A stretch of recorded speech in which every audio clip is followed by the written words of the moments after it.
ఇది లొట్ట piece case, ఈయన ఒక లొట్ట పీస్ ముఖ్యమంత్రి. ఏది కాదు వీళ్ళతోని ఏం చేయరాదు. పరిపాలన చేత కాదు. ప్రజలకిచ్చిన హామీలు నెరవేర్చే దమ్ము లేదు. అందుకే దద్దమ్మ రాజకీయంతో ఇవాళ తప్పించుకునే ప్రయత్నం చేస్తా ఉన్నారు.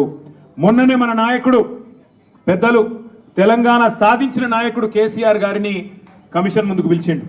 అంతకుముందు హరీష్ రావు గారిని కమిషన్ ముందుకు పిలిచిండు. ఆయనకున్నదంతా ఒకటే షోకు, నేను నెల రోజులు జైలున్నా లుచ్చా పని చేసి వీళ్ళని కూడా పెట్టాలి ఒక కొన్ని రోజులు.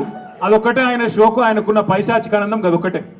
సాడిస్టులు ఉంటారు చూడు కొంతమంది, నాకు దక్కంది ఎవరికి దక్కద్దు అన్నట్టు, నాకు జరిగింది నీకు కూడా జరగాలన్నట్టు ఆయన ఎట్టి పరిస్థితుల్లో కొన్ని రోజులు జైల్లో పెడదామన్నది ఆయన షోకు. అందుకే నేను ఇలా అధికారులకు కూడా చెప్పిన, మీకు పైకి వెళ్ళి రావచ్చు ఆదేశాలు. ఇప్పటికే దబ్బన వస్తే పెడితే పెట్టుకోర్ర పోయి ఏముంది, మీరు పంపితే కూడా 15 రోజులు పోయేస్తా ఏమున్నది.